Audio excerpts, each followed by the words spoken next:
Tu ne penses pas faux, tu n'es pas présent. Tant que tu crois à tes pensées, la machine décide de ta vie. Tu ne souffres pas à cause des pensées sabotantes. Tu souffres parce que tu y crois. Cela doit être clair dès le début. Ce que tu appelles une pensée n'est pas toi, ne naît pas de ton essence, ne vient pas de ton âme. C'est un bruit mécanique, c'est la machine qui fonctionne seule pendant que tu dors. Gurdjieff a été direct et implacable à ce sujet. L'homme vit dans un sommeil psychologique. Il marche, parle, décide, aime, travaille, mais tout cela se produit sans présence réelle. Et pendant que tu dors, la fausse identité pense à ta place. Ces pensées qui te sabotent ne sont ni profondes, ni vraies, ni spirituelles. Elles sont automatiques. Ce sont des réflexes conditionnés, des fragments d'un « moi » qui n'existe pas réellement. L'ego ne pense pas, il réagit. La machine ne choisit pas, elle répète. Et tu appelles cette répétition « mon esprit ». La plus grande erreur spirituelle de ta vie a été d'essayer de combattre des pensées avec d'autres pensées. C'est une illusion raffinée. C'est la machine qui lutte contre elle-même. Gurdjieff n'a jamais enseigné la pensée positive. Il n'a jamais parlé de remplacer de mauvaises pensées par de bonnes. C'est une spiritualité infantile, faite pour maintenir l'homme confortablement endormi. Le 4e chemin commence lorsque tu perçois quelque chose de brutal. Il n'existe pas de « moi » unique à l'intérieur de toi. Il existe une multitude. Un moi peureux, un autre orgueilleux, un autre dépendant, un autre agressif, un autre spiritualisé qui feint l'éveil. Chacun parle à des moments différents et tu les appelles tous « moi ». Cette fragmentation est la racine du sabotage. Un moi décide de se lever tôt, un autre veut un plaisir immédiat, un autre ressent de la culpabilité, un autre promet de changer demain. Aucun d'eux n'est toi. Tous sont faux. Tous relèvent de la personnalité. Tous appartiennent au voile de l'illusion. La pensée sabotante n'est pas un ennemi, elle est un symptôme, le symptôme d'une absence d'essence. Là où il n'y a pas de présence réelle, la machine occupe l'espace. Là où il n'y a pas d'éveil, l'ego gouverne. L'ego a besoin d'un bruit intérieur constant, car le silence le menace. Lorsque le silence apparaît, la fausse identité commence à mourir. C'est pourquoi ton esprit ne se tait pas. C'est pourquoi la pensée répète la peur, la comparaison, le doute, l'anticipation, la culpabilité. Ce n'est pas parce qu'il y a quelque chose de défectueux en toi, c'est parce que tu dors, et le sommeil doit être maintenu. Gurdjieff appelait cela la cécité spirituelle. L'homme ne sait pas qu'il dort, et il est encore fier des rêves qu'il fait. Éliminer les pensées sabotantes ne consiste pas à éliminer le contenu mental. Il s'agit de retirer l'identification. C'est cesser de dire « c'est moi ». C'est voir la pensée surgir comme un objet extérieur, mécanique, impersonnel. Dans le 4e chemin, cela s'appelle l'auto-observation sans identification. Ce n'est ni analyser, ni juger, ni tenter de changer. C'est voir. Voir avec froideur. Voir avec présence. Voir sans réagir. Au moment où tu vois une pensée sabotante sans y entrer, quelque chose se brise, l'engrenage se dérègle, la machine perd son carburant. Car le carburant de l'ego, c'est ton identification aveugle. Sans identification, la pensée s'affaiblit. Sans nourriture émotionnelle, elle meurt d'elle-même. Voici le choc que peu supportent. Tu n'as aucun contrôle sur tes pensées parce qu'il n'existe pas encore de toi unifié. Il n'y a qu'un sommeil alternant des masques. Tant que tu chercheras le contrôle, tu resteras saboté. Le contrôle appartient à la personnalité. La présence appartient à l'essence. La technique secrète n'est pas une technique mentale. C'est un état de souvenir de soi. Gurdjieff a été absolument clair. Ce souvenir de soi, c'est être divisé entre ce qui observe et ce qui est observé. Une partie voit, l'autre est vue.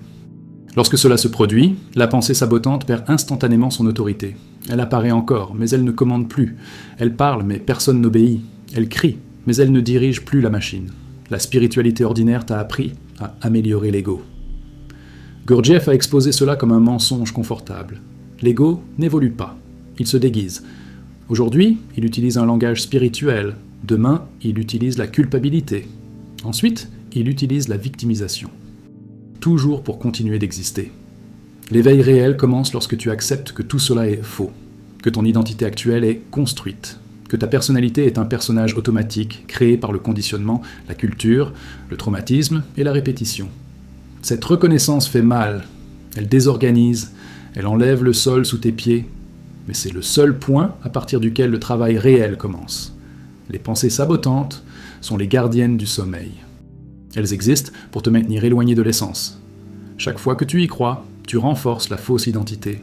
Chaque fois que tu les observes sans y entrer, tu crées une fissure dans le voile de l'illusion.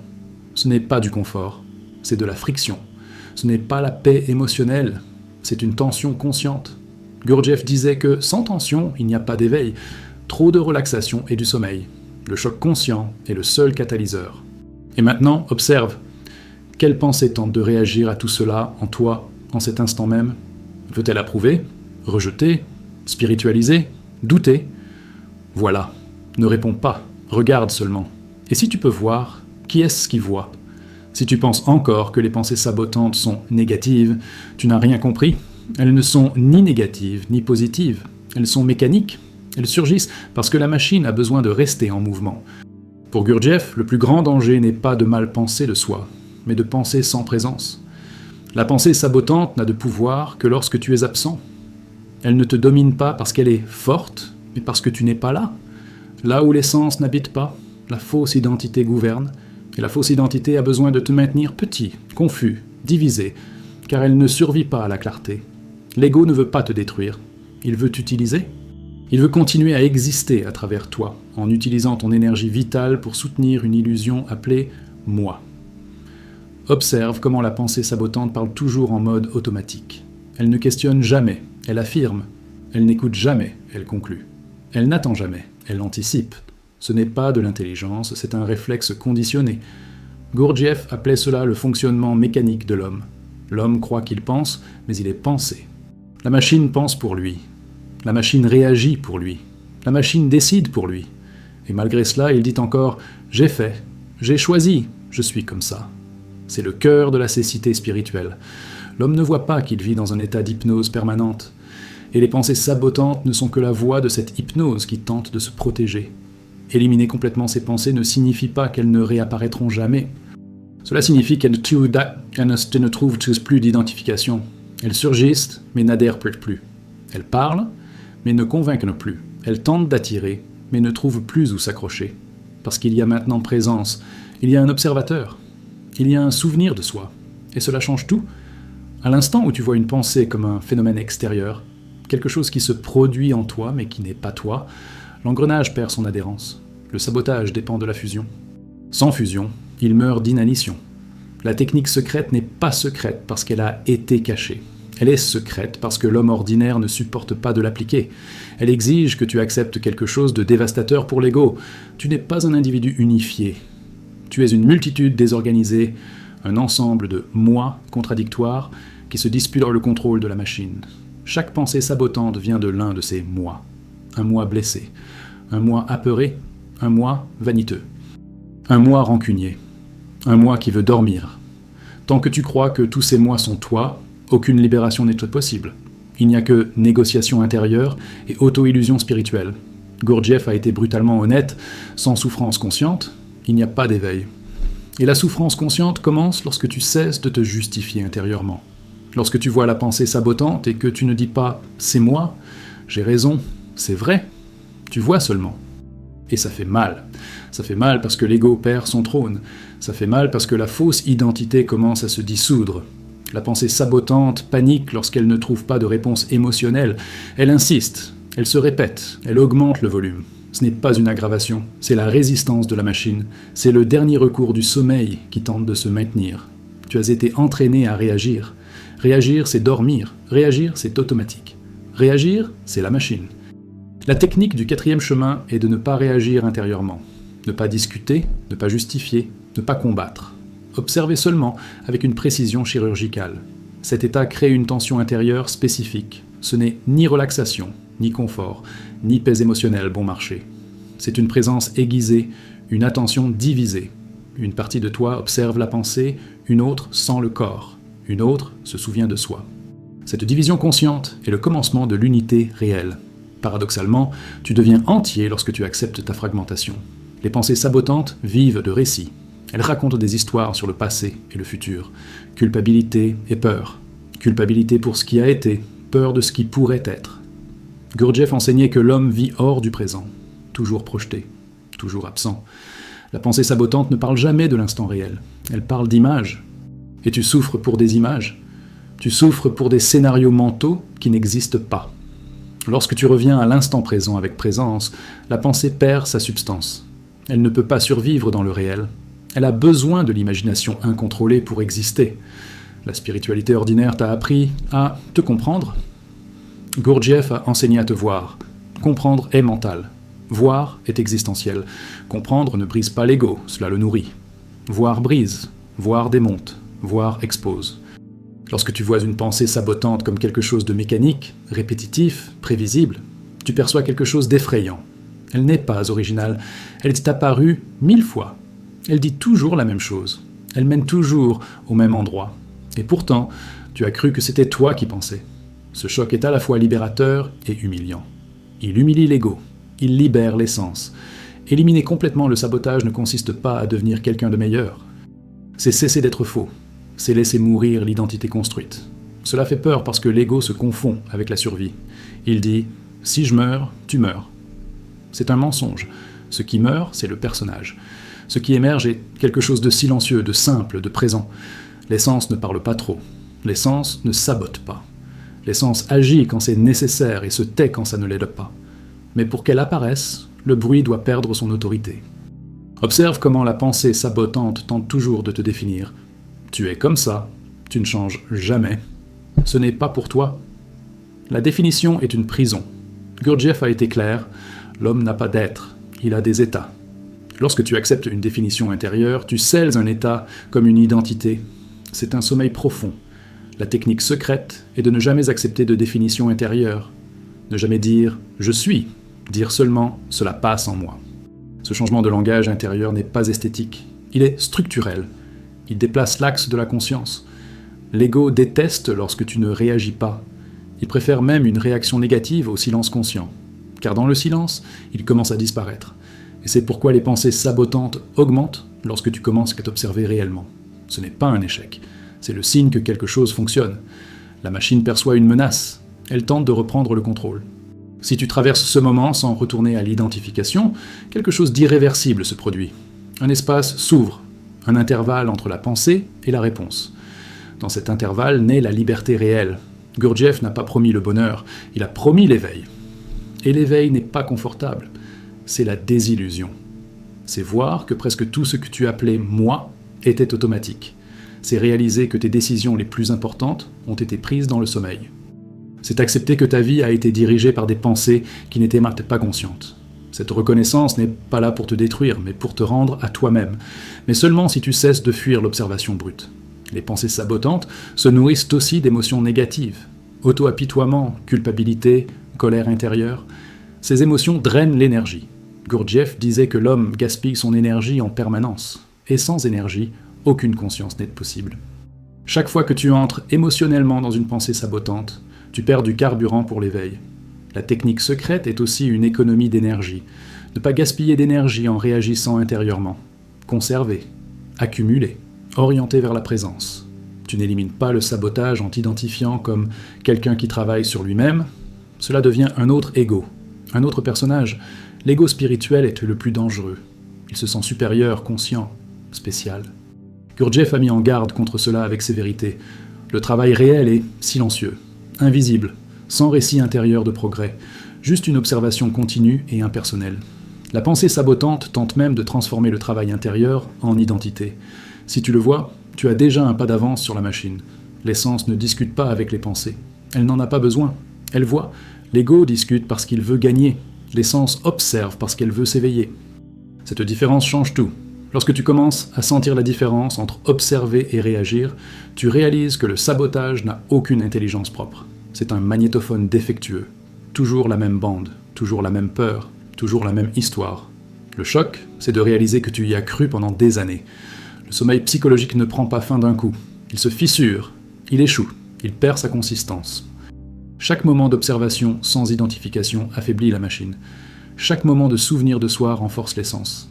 Il n'y a pas de ligne d'arrivée. Il y a une direction. Il y a un travail. Il y a une friction constante entre l'automatique et le conscient. C'est dans cette friction que l'homme commence à naître réellement. Maintenant, fais attention. Pendant que tu entends tout cela, quelle pensée tente de s'échapper? Laquelle tente de détourner? Laquelle tente de transformer cela en un beau concept? Voilà, ne la suis pas. Regarde seulement. Car si tu peux voir la pensée sabotante maintenant, qui es-tu en cet instant? Et que se passe-t-il pour la machine lorsque tu n'entres pas en elle, ne serait-ce que quelques secondes? Si tu essaies encore de te débarrasser des pensées sabotantes, tu continues de dormir. L'effort d'élimination est produit par la même machine qui génère le bruit. Gurdjieff a été précis, la machine ne se corrige pas, elle se perpétue. Plus tu cherches à contrôler l'esprit, plus il prend les commandes. La pensée sabotante naît précisément de l'impulsion de contrôle. Elle apparaît sous forme de conseil, d'alerte, de protection, mais elle porte le même poison, l'identification. Tant que tu crois que la pensée c'est toi, la sabotage a déjà gagné. Ce n'est pas un problème de contenu mental, c'est un problème de fausse identité occupant le centre de la conscience.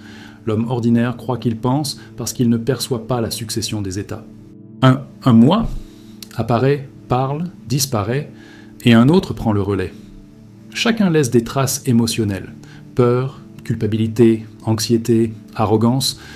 Tu te réveilles fatigué parce que tu as passé la nuit entière à être gouverné par des fragments. Ce n'est pas psychologique au sens courant, c'est structurel. Gurdjieff a démantelé cette illusion en affirmant que l'homme n'a pas de volonté propre. La pensée sabotante en est la preuve quotidienne. Elle surgit sans invitation, s'impose sans permission et décide sans consultation. Et pourtant, tu appelles cela « mon esprit ». Éliminer complètement la sabotage commence lorsque tu acceptes que tu n'es pas le maître de ta propre maison. Cette acceptation n'est pas une humiliation morale, c'est de la lucidité. C'est cesser de te mentir à toi-même. Le 4e chemin ne commence pas par l'espoir, il commence par un choc. Le choc de voir que tu as vécu en croyant à des pensées qui n'ont jamais été conscientes. La technique secrète n'ajoute rien à ton esprit. Elle retire le faux centre. Elle déplace l'axe de l'identité de la pensée vers la présence. Observe le schéma.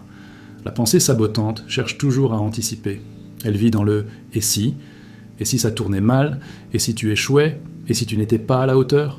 Ce n'est pas de la prudence, c'est une fuite du présent. Gurdjieff insistait sur le fait que l'homme n'est pas là où il est.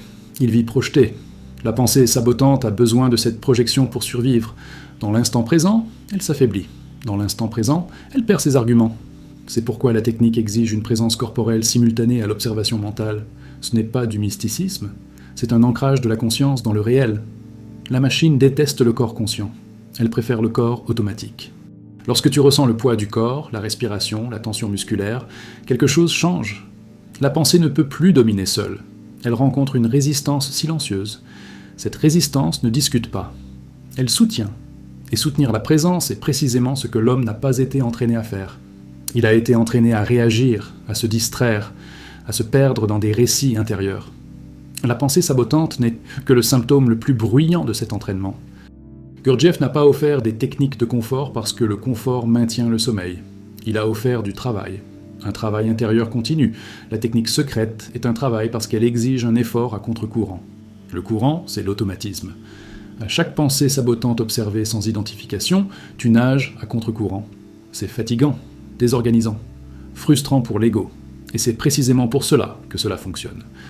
L'ego veut des résultats rapides et des sensations agréables. Le travail réel offre de la friction et une clarté brute. La sabotage mental se déguise aussi en voie morale. Tu devrais être meilleur, ce n'est pas à la hauteur, regarde comme tu as échoué. Cette voie n'est pas la conscience, c'est le conditionnement. Gurdjieff distinguait la morale sociale de la conscience réelle. La conscience réelle n'accuse pas, elle voit. L'accusation intérieure est un autre engrenage de la machine pour aspirer l'énergie. La culpabilité est un gaspillage, l'auto-accusation est un gaspillage. Toute émotion négative est du carburant jeté. Sans énergie, aucun éveil n'est possible. Éliminer complètement la sabotage, c'est aussi cesser de dramatiser la pensée. Elle n'est pas profonde, elle est prévisible. Si tu observes assez longtemps, tu verras qu'elle répète le même scénario avec de légères variations. La machine ne crée pas, elle recycle. Le choc survient lorsque tu réalises que tu as passé des années à obéir à un script superficiel. Cette reconnaissance blesse l'orgueil spirituel. Et c'est nécessaire. L'orgueil est l'un des « moi » les plus bruyants. La technique secrète ne te demande pas de te faire confiance. C'est un slogan moderne. Elle te demande de te méfier de la pensée qui se présente comme une vérité absolue, de te méfier de l'émotion qui veut décider à ta place, de te méfier de l'urgence intérieure. L'urgence est toujours mécanique. L'essence n'est pas pressée. Elle agit lorsque l'action est nécessaire. La pensée sabotante veut toujours pousser. Elle n'attend jamais. Elle ne se tait jamais. Gurdjieff a clairement affirmé que l'homme s'éveille par des chocs. Des chocs conscients, pas des accidents émotionnels. Le choc ici, c'est de soutenir l'observation lorsque tout en toi veut fuir. Fuir vers la distraction, l'explication, la spiritualisation. Voir s'enfuir est la coupure. C'est là que la sabotage commence à mourir. Non pas parce que tu l'as tué, mais parce que tu as retiré sa nourriture.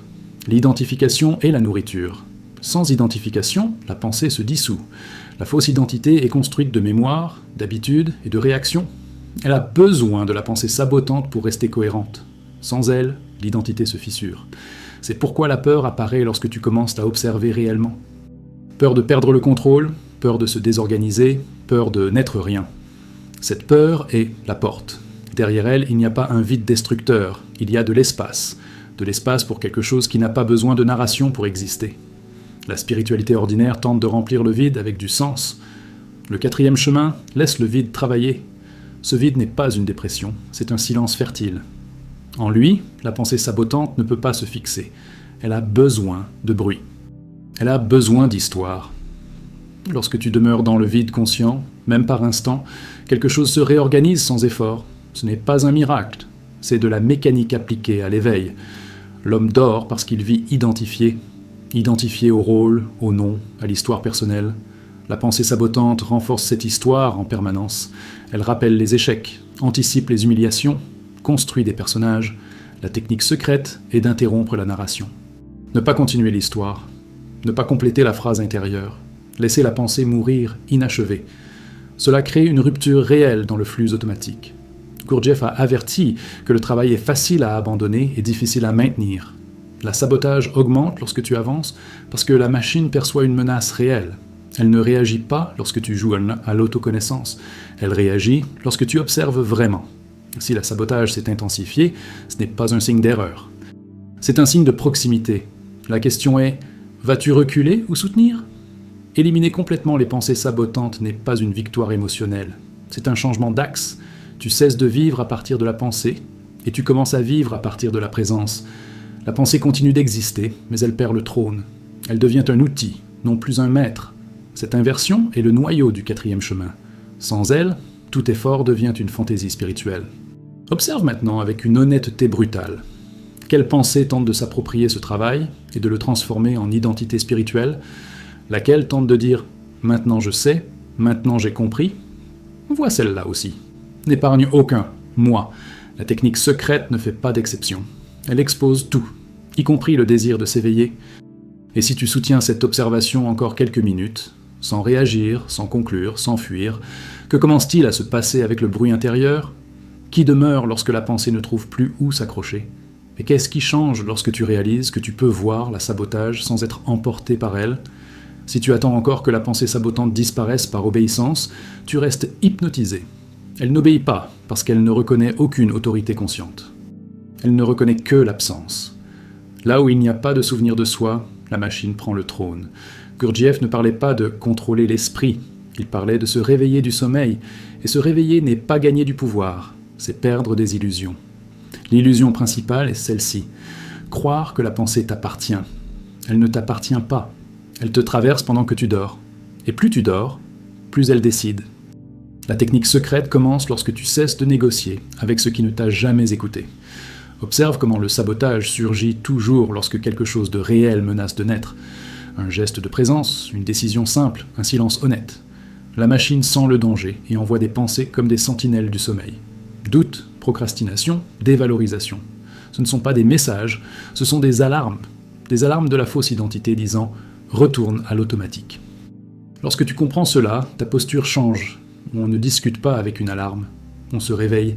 Et se réveiller ici signifie voir la pensée comme une réaction mécanique, non comme une vérité intime. Gurdjieff insistait sur le fait que l'homme ne se souvient pas de lui-même. Il s'oublie des dizaines de fois par minute. Chaque oubli ouvre un espace à la sabotage.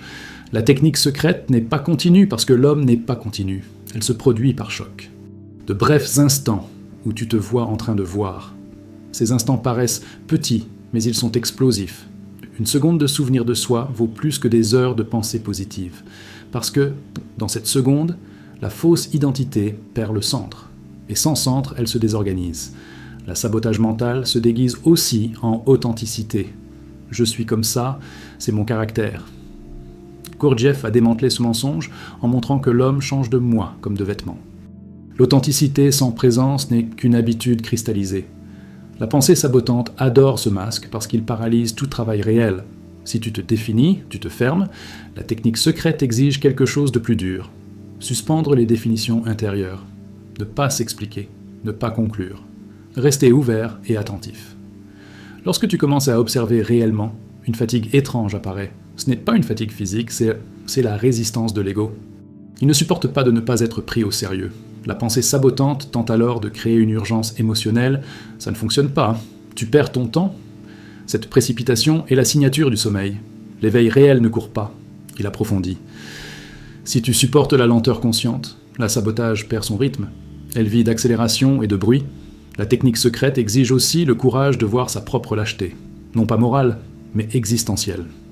La lâcheté de ne pas soutenir la présence lorsque l'inconfort apparaît. L'homme fuit vers la pensée parce que la pensée anesthésie. Gurdjieff n'a anesthésié personne. Il a exposé. Exposer fait mal, mais c'est cette coupure qui sépare le travail réel de la spiritualité décorative. La pensée sabotante est l'anesthésique préféré de l'ego. Éliminer complètement la sabotage, c'est accepter que tu n'as pas besoin de répondre à tout ce qui apparaît dans l'esprit. Cela semble simple, mais c'est révolutionnaire. Tu as été entraîné à répondre, à justifier, à réagir. La non-réponse consciente crée un vide actif. Dans ce vide, quelque chose de différent commence à s'organiser. Ce n'est pas un nouveau « moi ». C'est l'absence de personnage. C'est l'essence qui apparaît sans discours. Cela ne produit pas d'euphorie. Cela produit de la sobriété. Gurdjieff parlait de la sobriété comme d'une qualité de l'homme éveillé. La pensée sabotante est toujours dramatique. Elle exagère, menace, théâtralise. La sobriété tranche le drame. Lorsque tu observes sans émotion négative, la pensée perd la scène. Elle a besoin d'un public émotionnel. Sans lui, elle devient un bruit de fond. Et un bruit de fond ne gouverne pas une vie. La plus grande erreur est de croire que la sabotage s'arrête pour toujours. Le 4e chemin ne promet pas une fin. Il promet la conscience. La sabotage revient chaque fois que le souvenir de soi s'affaiblit. Ce n'est pas un échec, c'est un fonctionnement. L'erreur est de se relâcher et de se rendormir. Le travail est continu parce que le sommeil est continu. Chaque jour sans observation est un jour livré à la machine. Chaque instant de présence est un coup silencieux porté à la fausse identité. Maintenant, observe avec précision. Quelle pensée tente de t'éloigner de cet instant même? Laquelle tente de conclure, d'approuver, de rejeter ou de s'approprier tout cela? Voilà. Ne réponds pas. Regarde seulement. Et si tu peux voir la pensée sabotante maintenant, que dit cela de qui tu es dans cet instant? Où est la machine lorsque tu n'entres pas en elle? Et que se passe-t-il si tu soutiens cette observation encore quelques secondes, sans fuir, sans fermer, sans dormir? Si quelque chose en toi a été exposé par cette vidéo, ce n'était pas de la curiosité, c'était une reconnaissance. Les pensées sabotantes ne sont pas le problème, elles sont le symptôme d'une vie vécue dans le sommeil. Si tu as ressenti de l'inconfort, de la résistance ou un silence intérieur, c'est le travail qui commence. Ne transforme pas cela en divertissement spirituel. Applique, observe, soutiens la présence. Deviens membre de la chaîne pour approfondir le 4e chemin sans édulcoration. Abonne-toi si tu sens que tu ne supportes plus de vivre gouverné par la machine. Commente ce qui t'a le plus saboté intérieurement. Écrire révèle ce que l'ego tente de cacher.